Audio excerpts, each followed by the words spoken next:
Here's a question that has plagued mankind for literally dozens of years.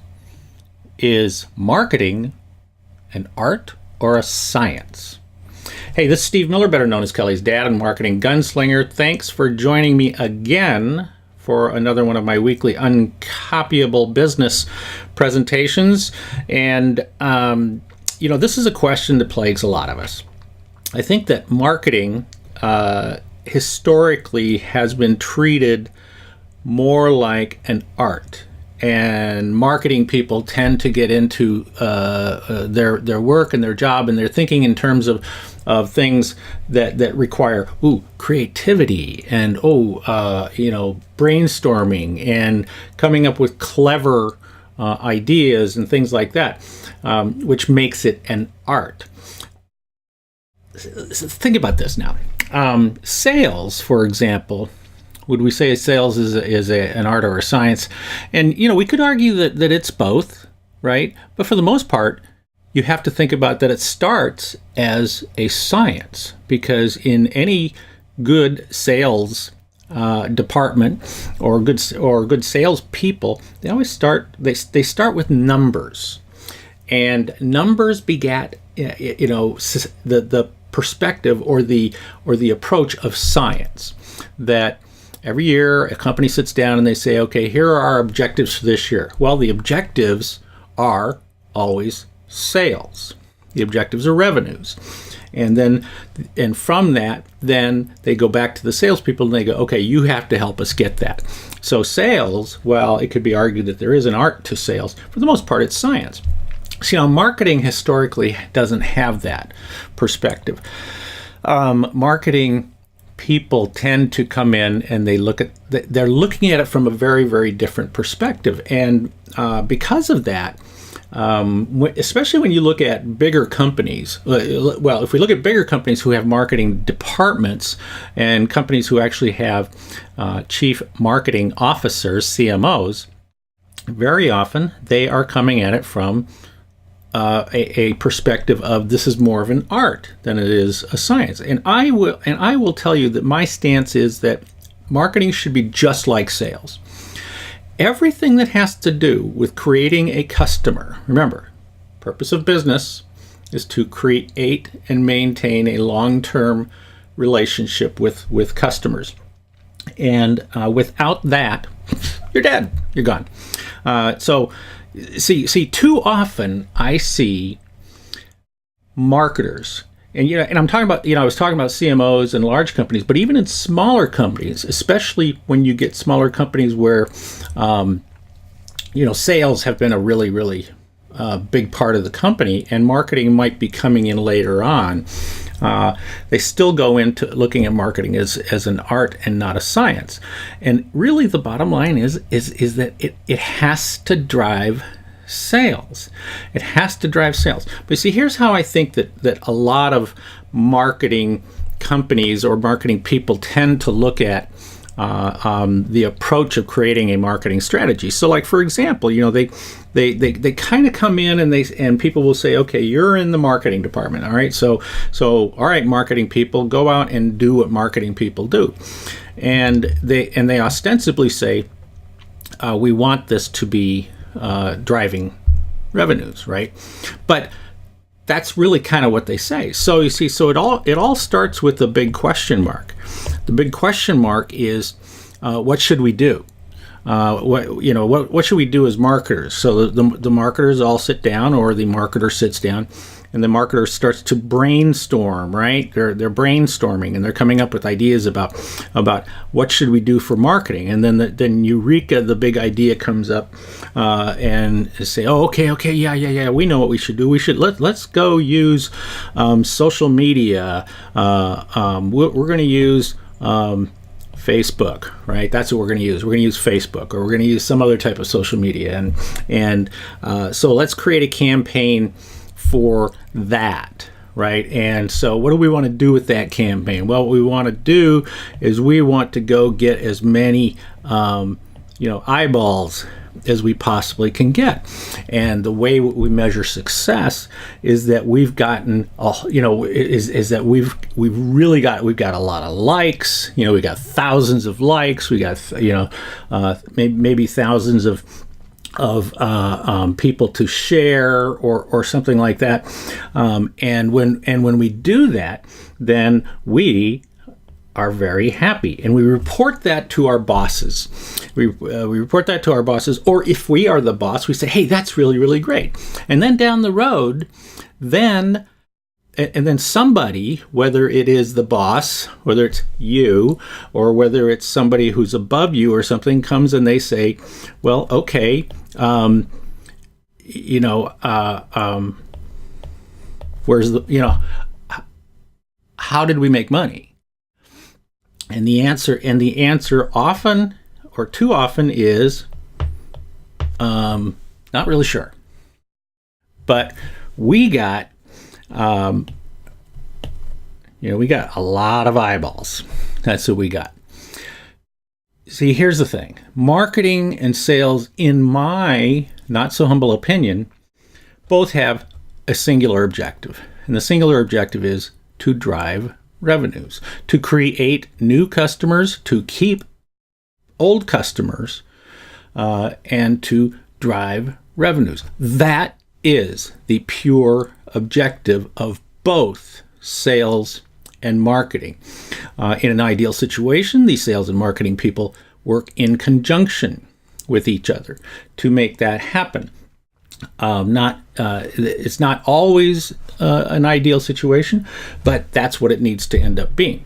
So the thing is that, see, like when I said, sales goes into it knowing what the end result is going to be. Too often, marketing goes in with no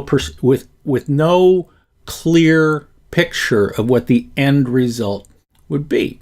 I found this real interesting quote in a book recently. I want to share with you, and here it is. It's from Ming Zhu. Quite frankly, I don't know who Ming Zhu is, who lived a long time ago. But here is Ming's quote: "To act without knowing why, to do things as they have always been done without asking why, to engage in an activity all one's life without really understanding what it's about and how it relates to other things. This is to be one of the crowd." And when I say to be one of the crowd, this is to be that when I hear marketing people get together, when I hear of CMO conferences, when I hear of discussions about we're measuring, right? And today, big data is the big buzz, is one of the big buzzwords for marketing. Is we have big data, and we go in and we've got analytics and all this sort of stuff. And I think, and while I think that's all well and good, I think it is we are overly dependent on that. We're overly dependent on the big data to fool ourselves into thinking that we're doing something right. Is there any question why CMOs have short lifespans at a lot of companies? The last report I saw was that the average CMO has about a 4-year lifespan. Has about a 4-year time period at a company.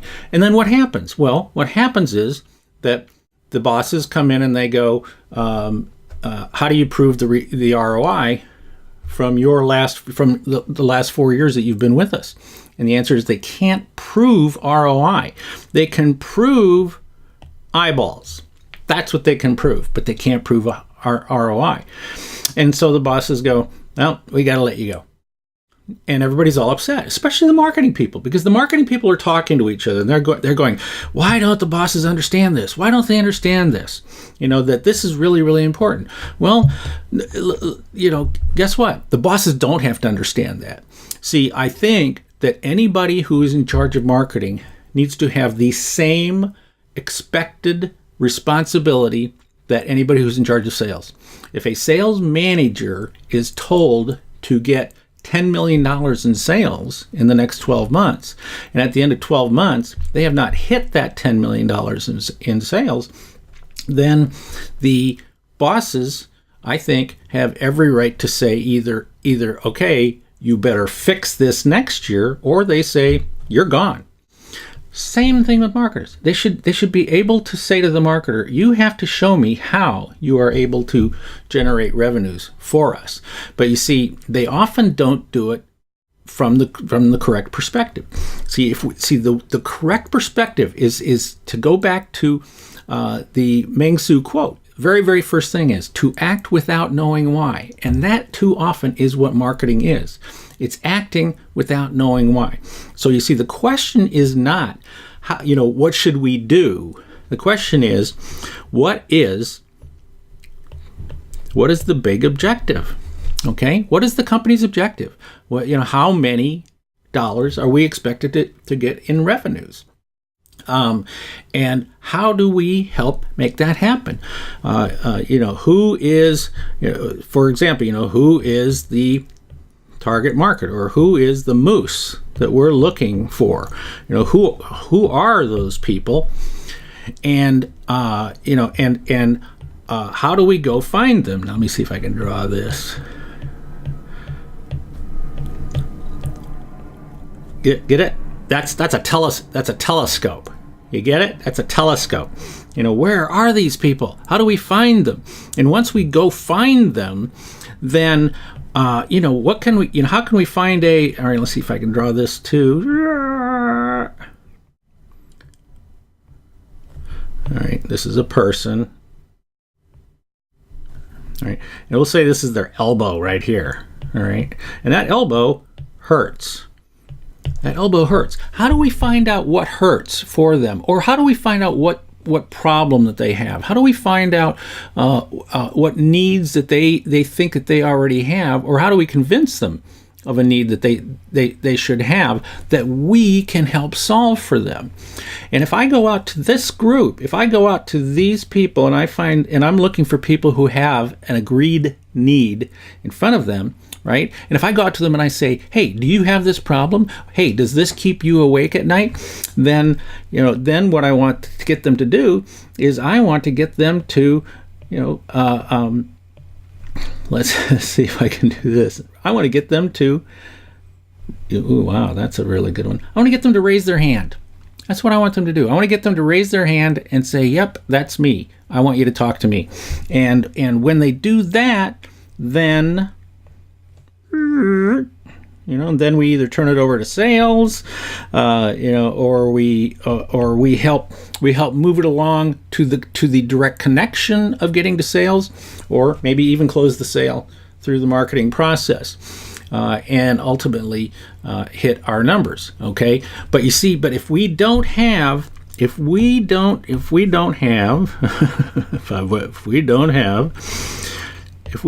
this knowledge first, then we can't come down here and ultimately measure our results. If we start up here with the question mark, first, then with that question mark where we don't know what the end result is supposed to be, and we don't know how to get to that end result, then of course they're going to question the value of your marketing. Of course they are. So if you want to, by the way, I do have a special presentation that I did a while back. I'll make it available to you if you like. I will include the link in the notes below, either on the website or on YouTube. You can find it on YouTube there, where I actually have a program that I did on what CEOs need to know about marketing, and I talk more about that and more about how to measure that. So go watch that if you want, and get the information from there. But here's the bottom line, okay? Why does marketing fail? Because it's not coming from the right perspective, because it's not really looking at how it must help ultimately create new customers, keep current customers, and drive revenues for the company. This is Steve Miller, better known as Kelly's Dad Marketing Gunslinger. Thanks again for joining me this week on my Uncopyable Business program, and I will see you again next week And in the meantime, always remember, be uncopyable. Thanks a lot.